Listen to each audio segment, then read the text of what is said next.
Hello and welcome back to Out of the Park 23 as the Minnesota Twins. And today we are going to be doing our playoffs episode where the team got the first round bye. So after the first round, we are now going to be playing Texas, who beat the Tigers 2 games to 1.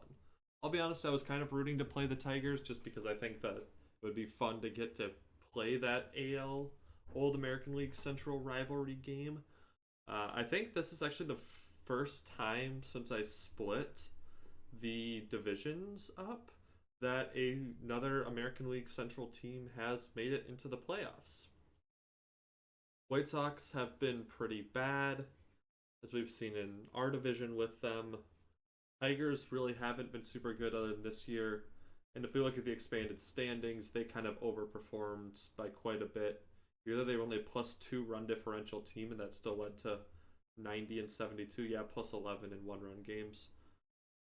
And then we can look at the rest of the old division. Guardians and Royals haven't been super good either. Outside, the Royals kind of got off to that good start, but they really haven't been super good lately. They do have this guy, Tad Ratliff, who's been, honestly, I feel like worse than what my scout has projected. They've got some good starting pitchers. This guy, Bryce Eldridge, is pretty interesting. The number 2 prospect in baseball is the 100th overall pick in 2023. Yeah, it looks like he's got TCR, but is going to be pretty good, it looks like, now. So maybe there's some hope for this team. The pitching looks like it's gotten a little bit better. They still have Bobby Witt Jr. doing his thing. MJ Melendez has not really turned into much in this save. So the fact that these signed through 2032 might prove to be problematic for them. Yeah, they need to find some more hitting, it looks like. But enough of them. Let's go ahead and take a look at Texas and what team we will be playing. So they were more of a pitching focused team. They were third in runs against. The bullpen is very good. And the offense wasn't super great. So if we go ahead and we sort lineup by WAR, old friend Mitch Garver is here. Looks like he's gotten back on track after last year not being super good. He's been one of the better catchers in this save for sure. He's up to almost 30 career WAR now, where he's been a 4 WAR plus catcher every year except for 2026. So that's worked out pretty well for Texas. And then Josh Jung is the other guy who has had a very good year. Last couple of years has been pretty good. Looks like 26 he missed a lot with injury. But 28 home runs, 106 RBIs, slugging over 500.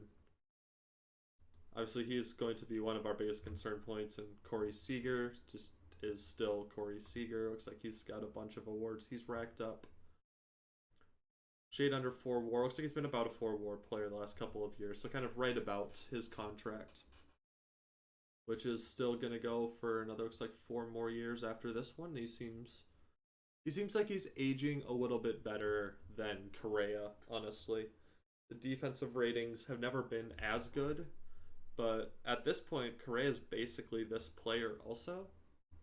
So Seager's basically just Correa more or less defensively, but with a better bat. And injury prone is fragile, but looks like he's been mostly healthy the last 4 years. Elijah Green, the number 3 overall pick in 2022. Looks like about a league average bat, very good with the glove. Yeah, 9 WAR in center. So, yeah, obviously a very good defensive player here. Or even if the bat doesn't really turn out to be much more, and he is just kind of that league average hitter, I think you take that with that type of glove. Jose Devers, looks like they're not starting. They're starting Abrasel Garcia instead. I hope they do that against me in the playoffs. Is he an all-star this? Yeah, he was an all-star this year. And they're just not playing him. In favor of playing Jackson Holiday. He's better defensively. Was their first round pick in 2025. He didn't sign out of high school in 22 like he did in real life. Looks like he's been a pretty good player for them, about league average hitter, a little over that last year, but I mean, in 12 games, that's a pretty small sample. And then another old friend in Max Kepler, who they have in right field now, which is the much better place for him. Yeah, about 3 WAR here. Looks like he's kind of gotten more or less back on track after 25 was awful, 26 was a little bit better, kind of about that league average player, and gotten back closer to what he was for me. So that's good to see for him, as much as I don't want him to do that playing against me. Then this guy Michael Goldborg, kind of whatever, yeah. And then so it really looks like it's kind of these top 5 or 6 guys. And really, even here, a lot of these WAR values are mostly defensive WAR. So we'll see how that turns out. I think this is a decent hitting team, not a great one. Looks like it's kind of split righty-lefty about where their better hitters are. More righties than lefties, but there'll definitely be places for me to use my lefties. Especially if they do hit this guy second, because I'm guessing he's not actually a threat either way. No, he's not. If they're actually batting him second, that's a pretty big mistake, I think. Batting Garver 7th is odd. So their starting rotation's pretty funny. 4.6, 4.6, 4.59. That's kind of impressive how close they are. I mean, this is just literally the exact same pitcher in Leiter and Gilbert. 105 earned runs allowed, 205.1 innings, 4 hits of difference, 1 home run of difference. They both hit 10 guys. I mean, this is crazy to me how close these guys are. So it looks like we're going to see Adrian Rodriguez in the first game, who's their number 4 starter. But he is hot right now. Yeah, 2 of his last 3 games, he didn't give up a run. But yeah, obviously dodging the first 3 is the advantage of not being in the wild card round. And we get to match up Corbin Burns in that first game against them, and we can throw him twice. It goes to that. Jonathan Sprinkle looks like he had a pretty good year for them after he really didn't live up to this type of player for me at any point. So this trade looks like it worked out pretty well for both teams, because I've got some value at the major league level from the guys that I picked up for him. So I think for trading a reliever, I think that's pretty well worth it for me. And hopefully that doesn't come back to bite me in this series where I can't do anything to him. But yeah, I mean, Cole Winn, I'm guessing this guy was a starter they're going to use out of their bullpen. Yeah, because he was not very good this year. You don't want to give a guy like this 30 starts. So yeah, I don't know if we'll necessarily see him a ton. Looks like some of these middle guys were all pretty good. It's almost funny where, like, out of their kind of 3 back end guys, I'm almost less scared of them than I am the rest of these guys. Because Sprinkle's the only one who had a good year, really, for them. This guy's their closer, has 33 saves, but he has a 4 ERA. Yeah, his stuff looks really good, but he walks too many guys. Yeah, 6.5 walks per 9. So I think I like my odds here pretty good. I think I should win this series pretty handily, I want to say. Obviously, we'll see. It's the playoffs. It's a short series. Anything can happen. But I will be back shortly with the results of that series. And welcome back after our pretty quick first round series against Texas, which was a 3-0 sweep, though closer than I think I wanted it to be in some ways. So game 1 went pretty much how I wanted it to. We get off to the really big start. We're up 9-0. Burns goes 7 innings, gives up 1 run, so I pulled him in the 8th at 100 pitches. My bullpen was unfortunately very bad. Give up 4 runs in those innings. We even had the bases loaded in the 9th with a tying run at the plate of a game we were up 9-0. That shouldn't happen. But we did manage to win the game. Wow, Colby White actually gets a save here. Blake Hunt, Carlos Correa hit homers. Adrian Kirilloff, Baez all with extra base hits. Baez has a really, really good series in this one. And yeah, so game one goes pretty much exactly to script other than bullpen being bad. Game two, we give up a run in the first with Gomez walking two guys and hitting another person. Really had me worried, but he gets the last out, and then we go into the bottom of the first. Frelick gets on, then Adrian hits a 2-run homer, and we do not relinquish the lead. Get 5 2/3 out of Gomez, only giving up the 1 run. Moran comes in to get, I think it was to try to get Kepler. He didn't actually get that out, but then got Garver luckily afterwards.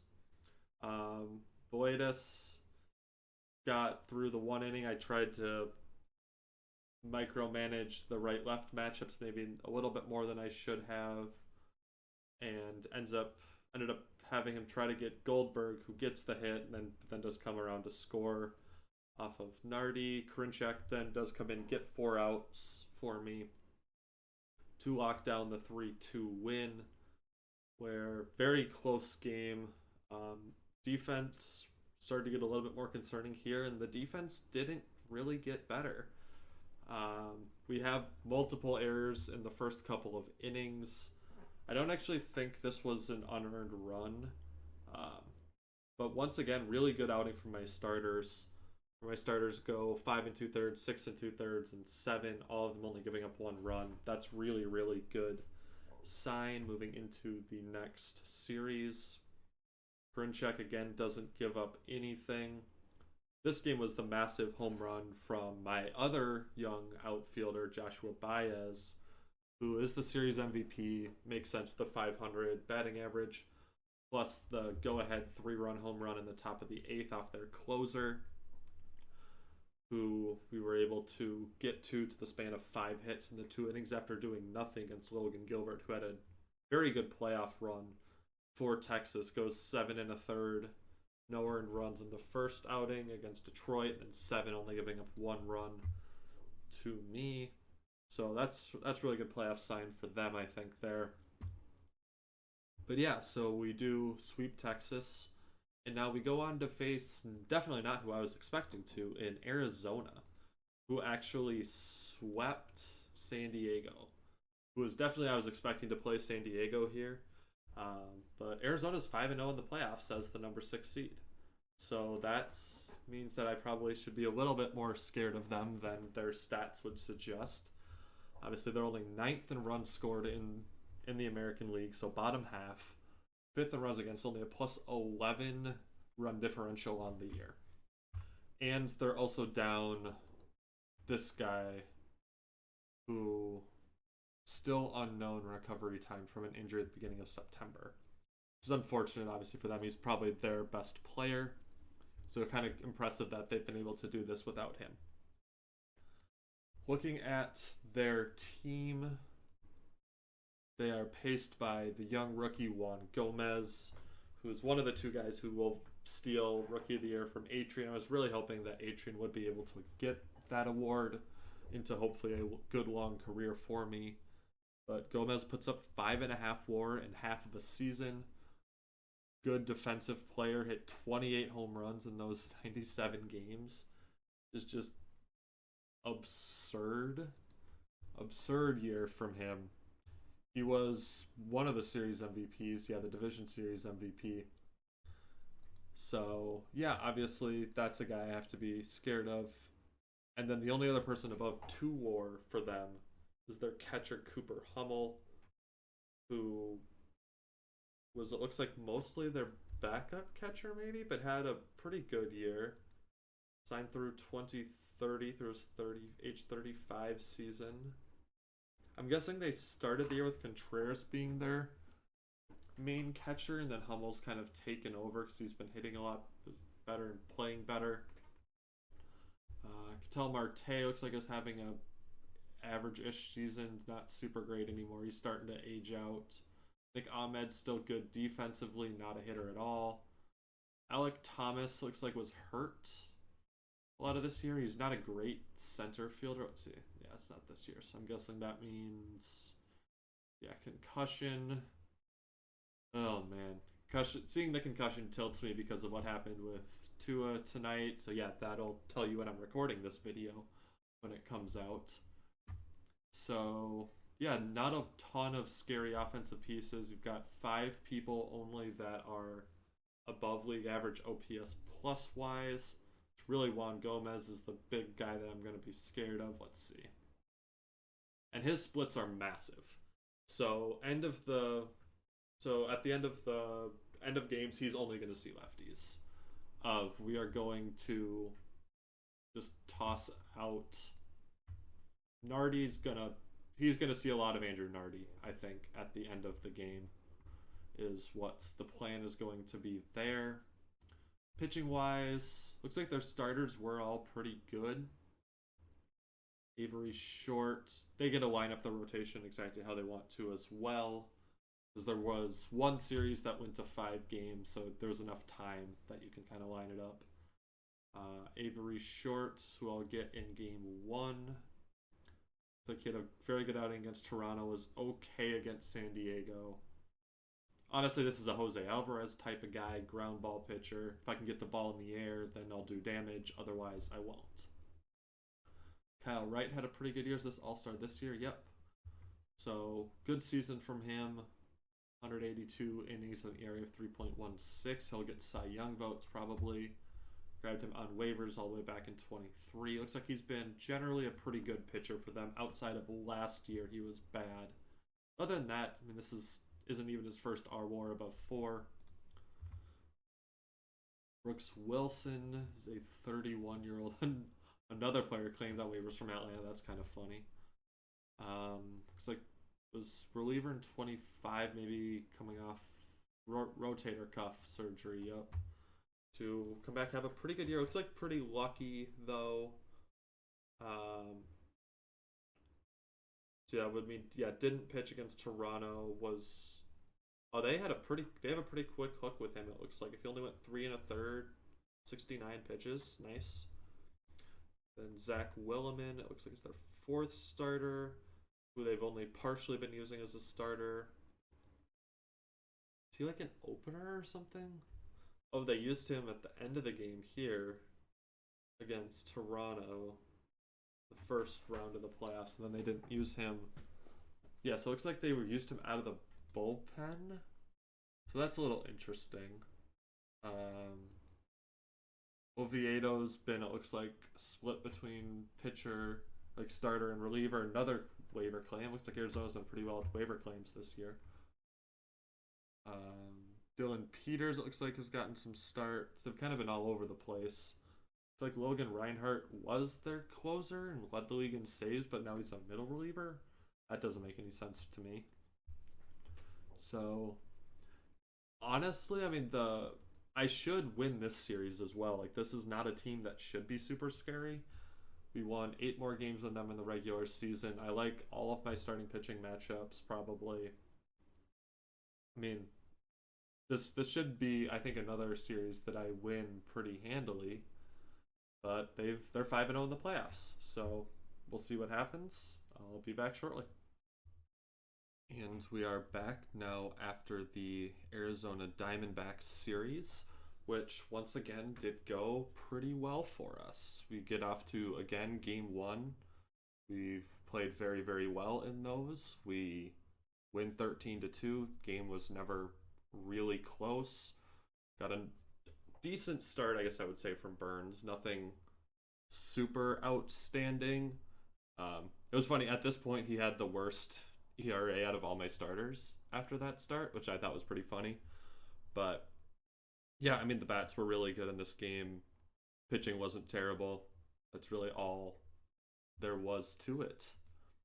Game 2, 5-0. Yendrys Gomez was incredible in this one. Gave me 7 shutout innings.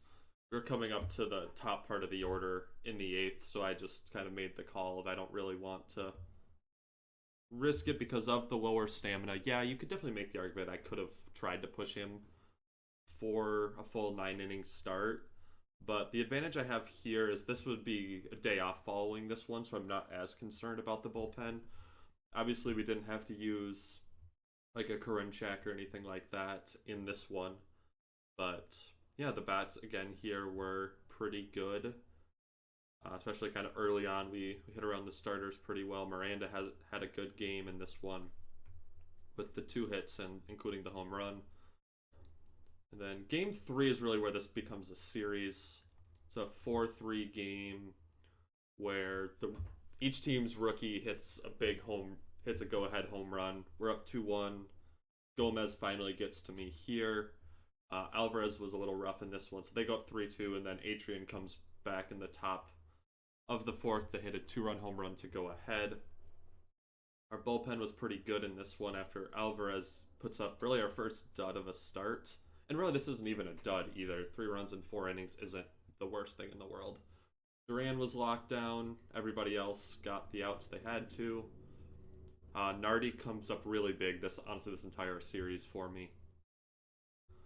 Where this is a team that has a lot of good left-handed bats in Carroll, Gomez, Thomas, all left-handed hitters.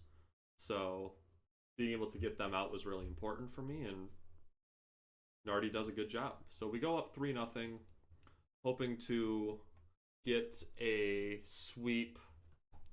And honestly, the way that this home run, what happened with this was really frustrating to me.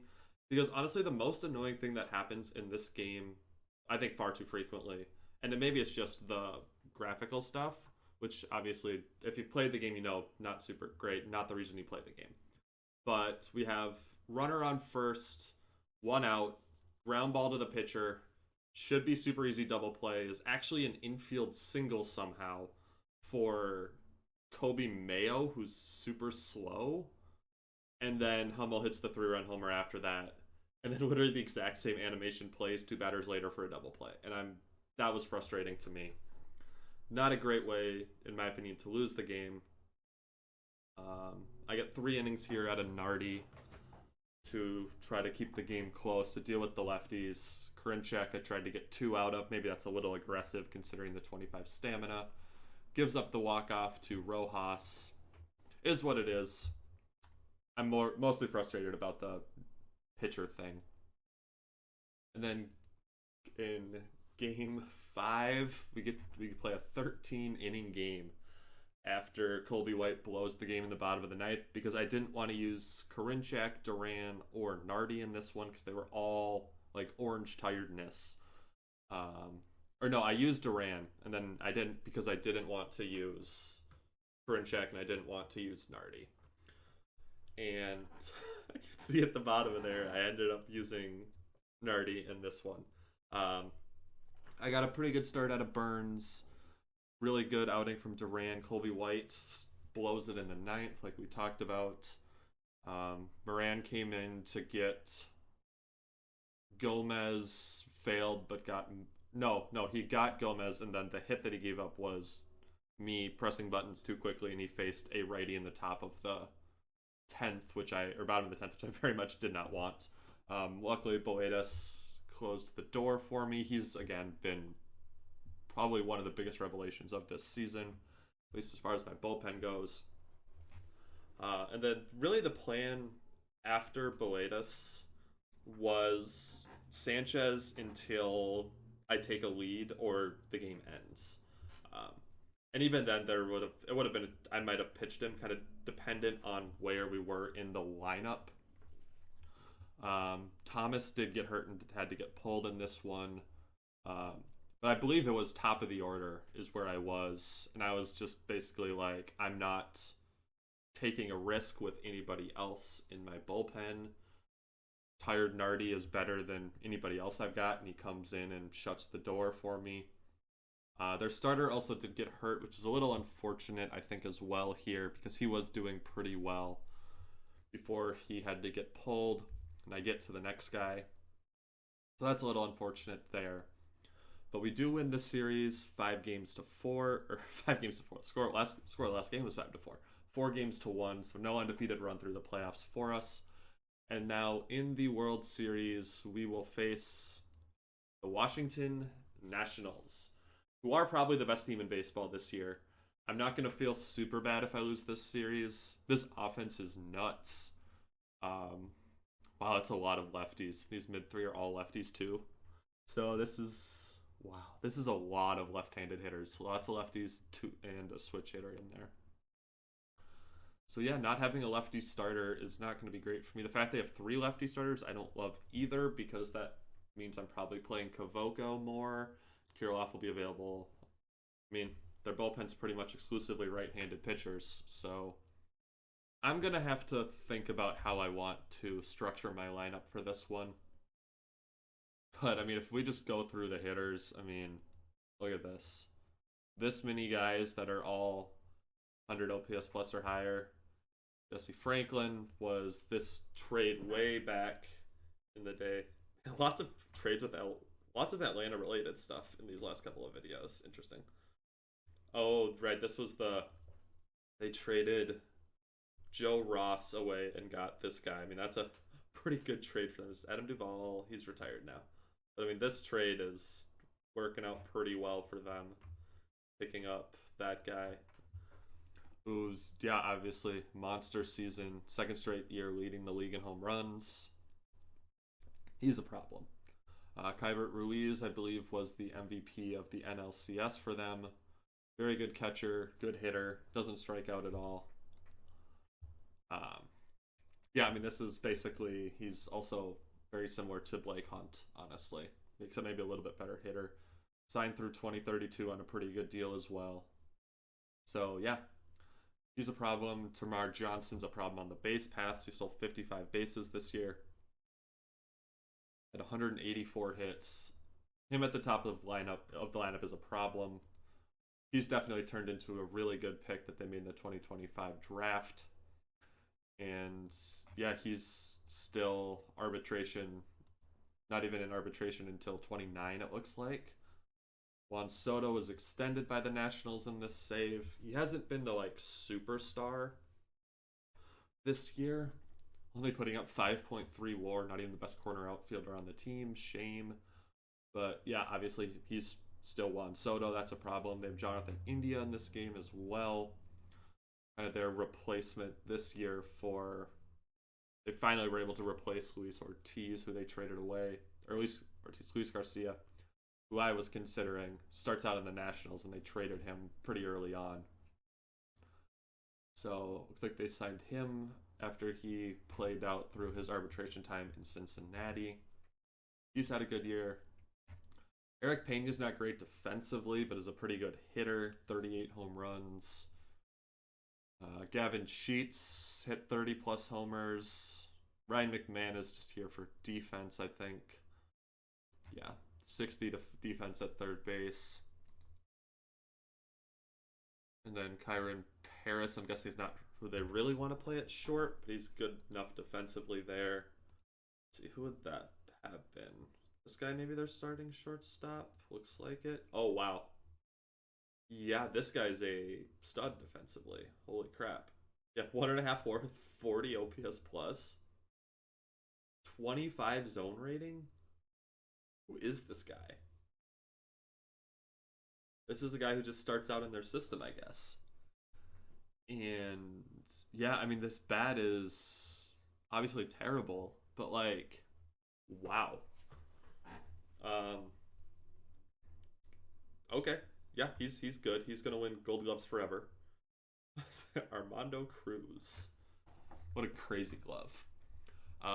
Yeah, so obviously the lineup's a problem. We're going to need to find. Oh, not this one. Pitching stats.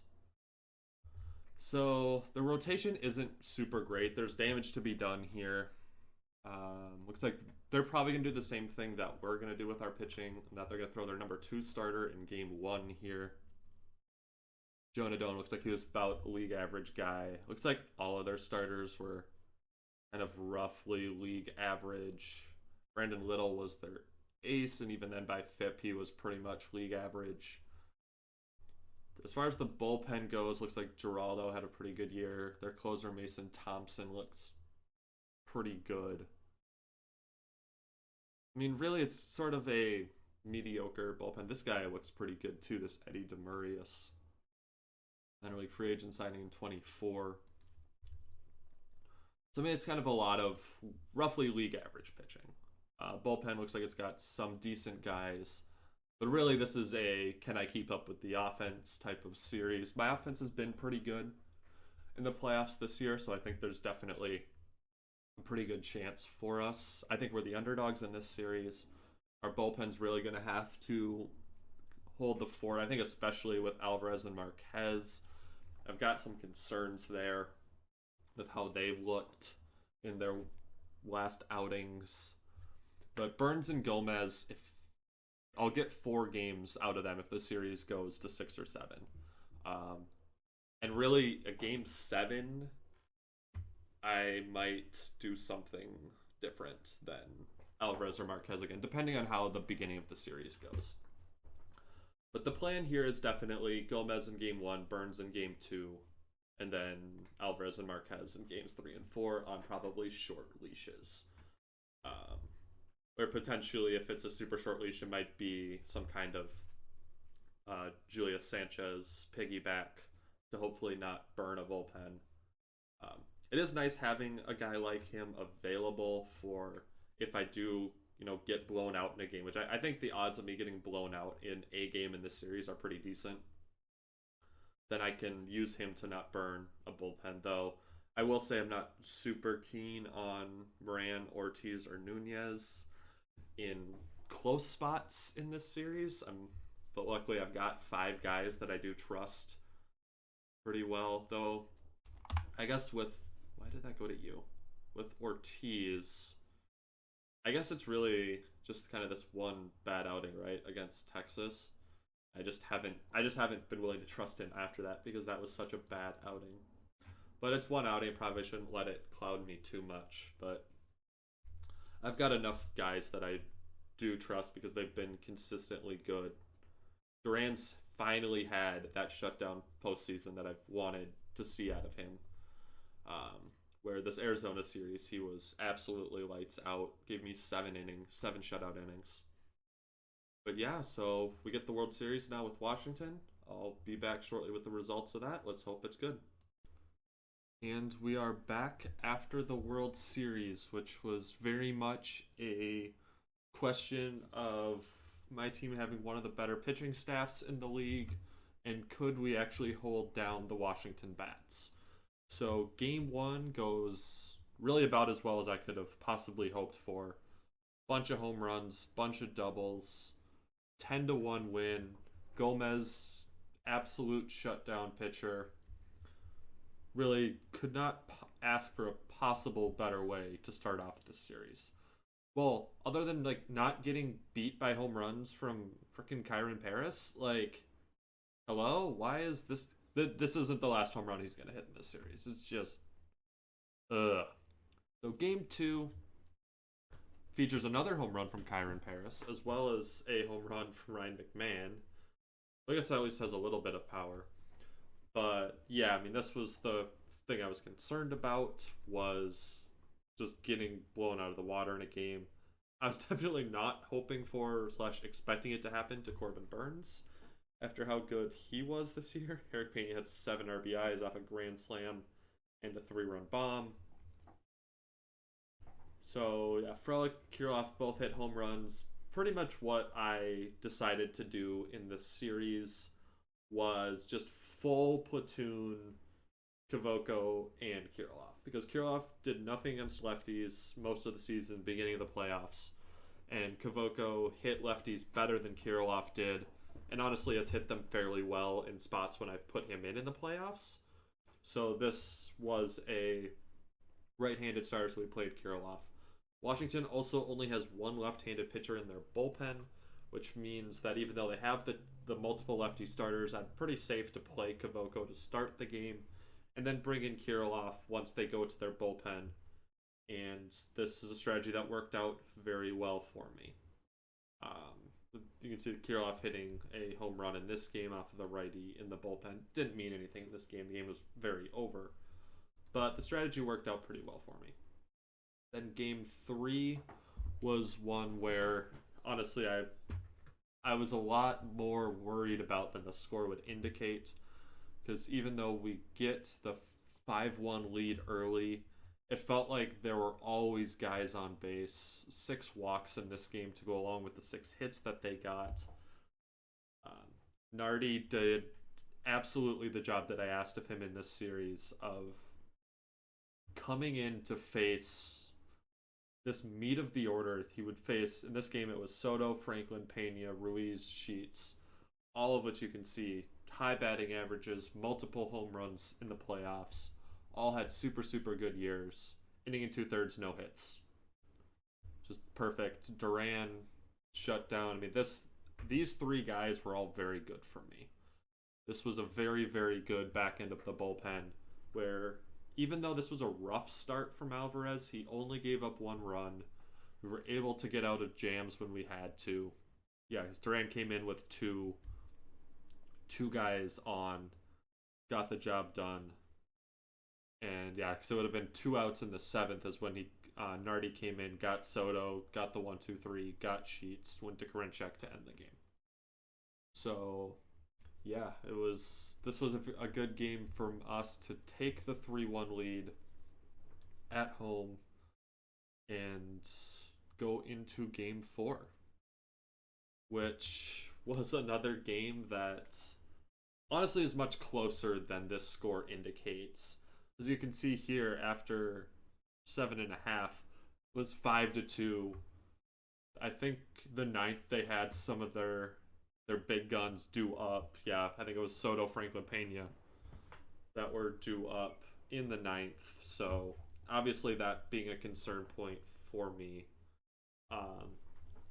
Or no, I think it was actually, I think I'd kind of just gotten through that. I think it was these 3. I think it was Pena, Ruiz, Sheets. So beginning of the game is close. And then we make the swap to Kirilloff on the bullpen, and he does exactly what I needed him to do. Goes 2 for 3 off of the righties, hits a big 2-run home run to kind of spark this in the bottom of the 8th, where he put up that big 6 spot. Miranda goes 4 for 6, has a very good game here. Baez 3 for 4, lots of bats coming through for us, especially in some of these big innings we had. Termarr Johnson hits a home run because, of course, it's all the... Really, other than Pena hitting the 2 bombs in the Game 2 loss, it's all of the lower power guys that were burning us for homers. Just kind of annoying, to be honest. But, yeah, I mean, you can see here it's righty, righty, righty, righty, righty. So that's why I could do that Kirilloff swap and work out really well. Bullpen was perfect in the last 3. Ortiz was not the original plan for the 9th, but after you score 6, there's no reason to burn a Karinchak or something like that in the top of the 9th inning with that 9-run lead. And then the last game of the series was another close game and another Kirilloff coming through in a clutch moment. So we win the game 6-3. Kirilloff is named MVP, and he did it again. This time it was a 2-1 game. I pinch hit him against the righty after they took out Little, and Kirilloff hits the 2-run bomb. So yeah, really not much more I can ask for there. Gomez was again very, very good. Gives up the 2-run homer in the 6th, where I had to pull him at that point. Or that was the last batter he faced. So that was a little bit of a gamble that I took there of trying to get him through third time through Soto, Franklin, Pena. And it burns me, but I did at least have the lead at that point, a 4-1 lead. So we were able to come back and get some damage done when I had to. Kirilloff against right-handers was massive. And like the other thing to note is it's not like Kavoko just goes 0 for 2 and then nothing. Like he hit 333 pretty much exclusively against lefties, 1 for 2 in this game. And the one hit was a RBI double. So, or was I guess a double with a guy on first that I think led to a run being scored. So I think that platoon worked out really, really well for me in the playoffs. I do still think Kvoko is gone because I think that we're going to be having to maneuver some other things. I think people like Ayers are probably going to take his roster spot now that he's actually making more than league minimum. So we'll see, but good run for him there. Moran, Duran, Karinchak, all very good. And yeah, we win the World Series. That's 3 out of 4 now for us. And the team is still in a pretty good spot. Really, we're still got a couple more years of a lot of these big gun players. Burns is still here for one more year before we have his opt out, which he'll probably take, especially if next year is anything like this year. Though, of course, the kind of question for him is age. Of at the point where he would opt out next year, he'd be 34. What type of a contract could he get at 34? I mean, the realistic thing is probably better than 3 years, 60. So at that point, kind of we'll see how much more we can have Burns around, but hopefully Sanchez will be able to turn into our ace of the future, because Gomez is very much proven he can be a number 2, number 3 guy. Very, very good postseason from him, where he went into the 6th inning every outing, 4-0, 185 ERA over, let's see, that's what, 13, 23, 24 in the 3rd innings pitched. Really cannot complain at all about that. Alvarez had the rough one against Arizona, but even there, the 2.93 ERAs, you take that. Burns is actually the highest of the people who made 4 starts for me at 3.57, because he had the one game where he got lit up by Washington, which I knew that was going to happen in one game. I knew that there was going to be a game where I gave up double digits, and it was going to be a problem.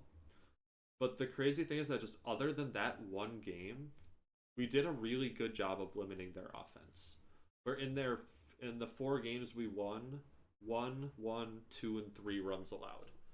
So yeah, and we did the damage to their pitching staff that I thought our team was capable of doing. Their pitching staff wasn't that good. We did damage. See, 17, 22, 29, 39 runs in 5 games that we scored off of them. So 7.8 runs per game that we scored.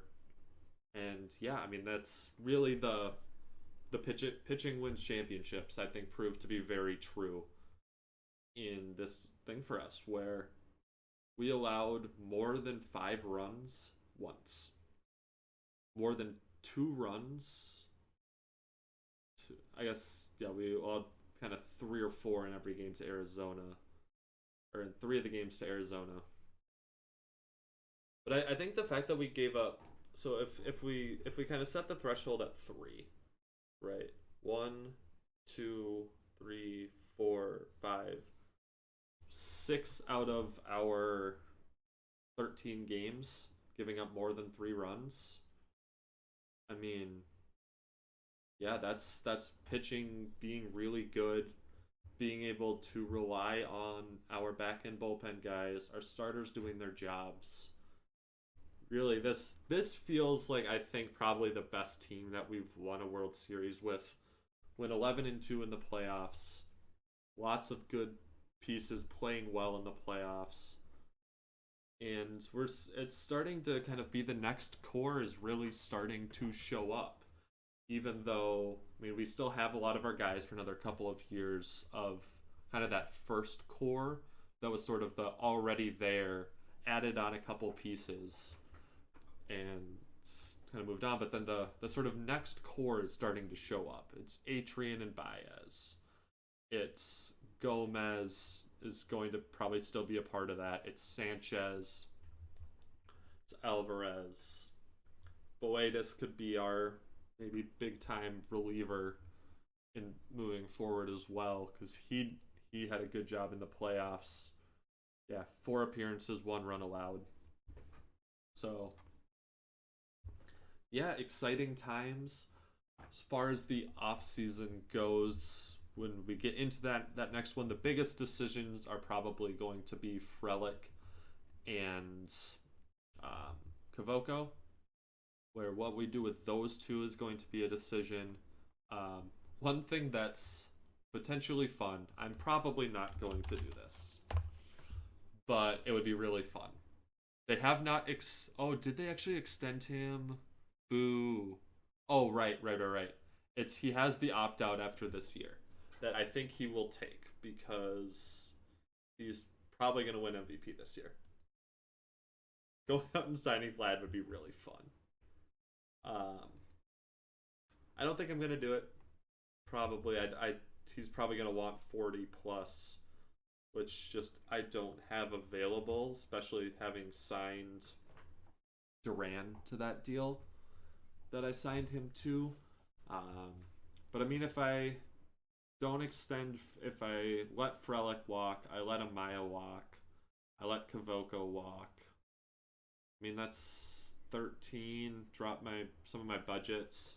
There's maybe a way to make that work, which would be really fun, but then would probably limit what I could do with people like I'd probably have to trade Kirilov to make that work, so I'd have to find a way to trade that.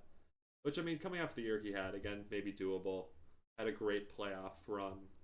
But maybe if I just, limit his opportunities against lefties, then he can still be a usable piece for me. So those will be some of the decisions that we'll talk a little bit more about in the next one. Twins win the World Series again in 27. 3 out of 4. We'll see if that does this build a dynasty situation.